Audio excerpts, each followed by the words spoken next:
العالمين والصلاة والسلام على سيد الأنبياء والمرسلين محمد وآله وأصحابه أجمعين ومن تبعهم بإحسان إلى يوم الدين أما بعد قال الله تبارك وتعالى أعوذ بالله من الشيطان الرجيم بسم الله الرحمن الرحيم ربنا وبعث فيهم رسولا منهم يتلو عليهم آياتك ويعلمهم الكتاب والحكمة ويزكيهم إنك أنت العزيز الحكيم صدق الله العظيم اللهم صل على سيدنا محمد وعلى آل سيدنا محمد وبارك وسلم اللهم صل على سيدنا محمد وعلى آل سيدنا محمد وبارك وسلم اللهم صل على سيدنا محمد وعلى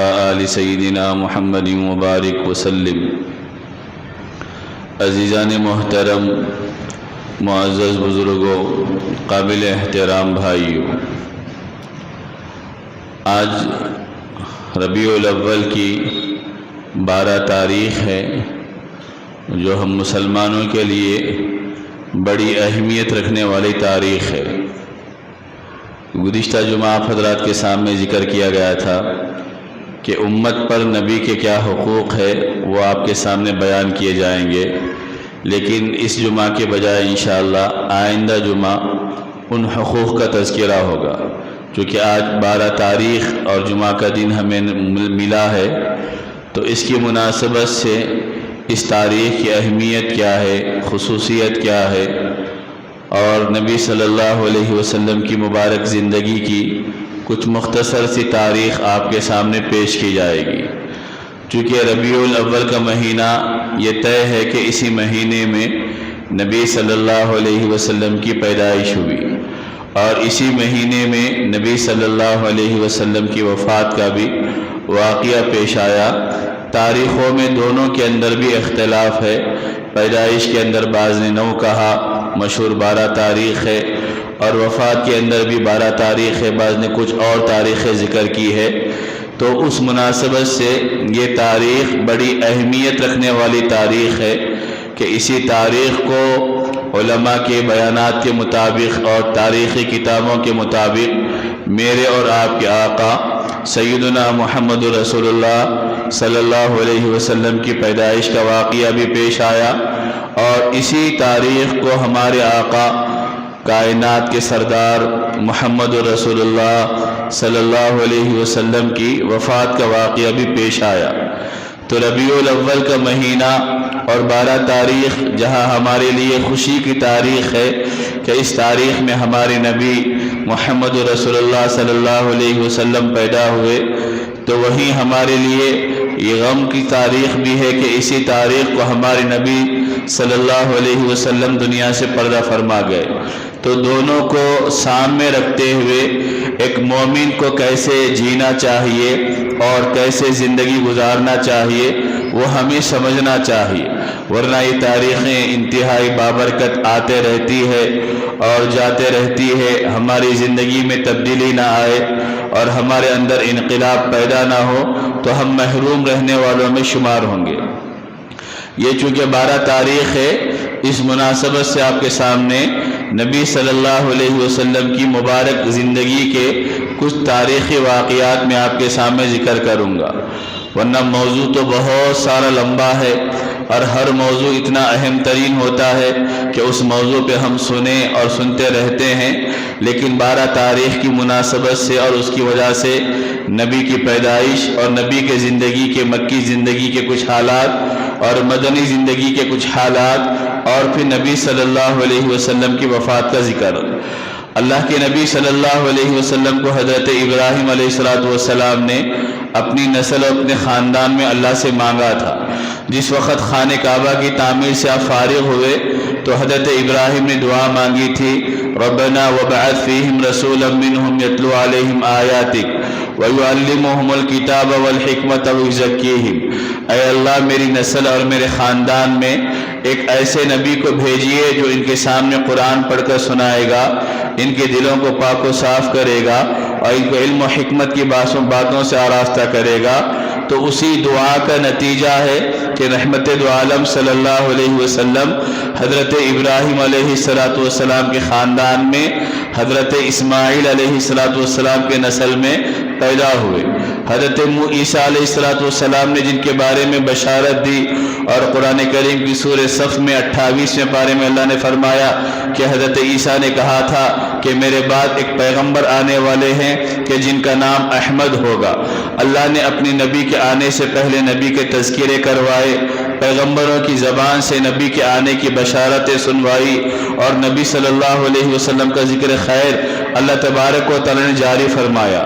جب دنیا میں ضلالت عام ہو گئی اور گمراہی پھیل گئی اور لوگوں نے خدا کو بھلا دیا تھا اور انسان اللہ تبارک و تعالیٰ کو بھول کر مختلف قسم کے بتوں کی عبادت میں مصروف تھے، اور انسان پر ظلم کرنے والا، زیادتی کرنے والا، ایسے موقع پر انسانوں کو ضرورت تھی کہ انسانوں کے لیے اس ہادی عالم کو، اس رحمت للعالمین کو بھیجا جائے کہ جو سارے نبیوں کے سردار بنا کر اور سارے انبیاء کے امام بنا کر اللہ تبارک و تعالیٰ نے جن کے رتبے کو بلند کیا ہے ان کی آمد ہو۔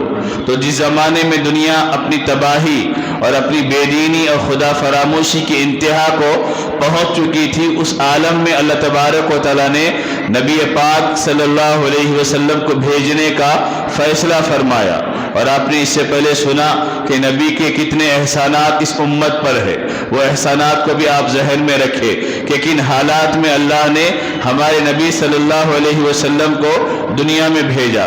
تو بہرحال ربیع الاول کا مہینہ آیا، اور اسی مہینے کی مشہور تاریخ کے مطابق 12 ربیع الاول کو رحمت دو عالم صلی اللہ علیہ وسلم کی پیدائش ہوئی اور آپ دنیا میں تشریف لائے۔ عجیب و غریب اللہ تبارک و تعالیٰ کا نظام اپنی نبی کے ساتھ رہا کہ آپ کے والد حضرت عبداللہ نبی کے دنیا میں آنے سے پہلے اور نبی کی پیدائش سے 2 مہینے پہلے حضرت عبداللہ کا انتقال ہو گیا۔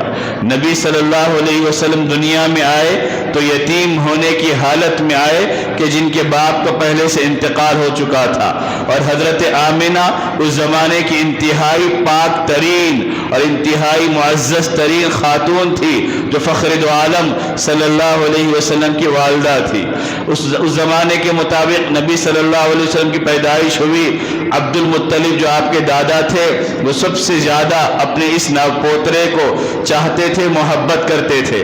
عبد المطلب نے 7ویں دن اپنے پوترے محمد رسول اللہ صلی اللہ علیہ وسلم کا عقیقہ کیا اور ان کا نام محمد رکھا۔ لوگوں نے کہا عبد المطلب تم نے ایسا نام رکھا ہے جو اب تک عرب کے اندر کسی نے نہیں رکھا۔ تو عبد المطلب نے کہا یہ نام بھی سب سے نیا ہے اور میرے پوترے کی شان بھی سب سے جدا اور سب سے الگ ہوگی کہ دنیا میں سب سے زیادہ میرے اس پوترے کی تعریفیں کی جائے گی اور اس کے مقام کو بلند اور مرتبے کو بلند کر کے بیان کیا جائے گا۔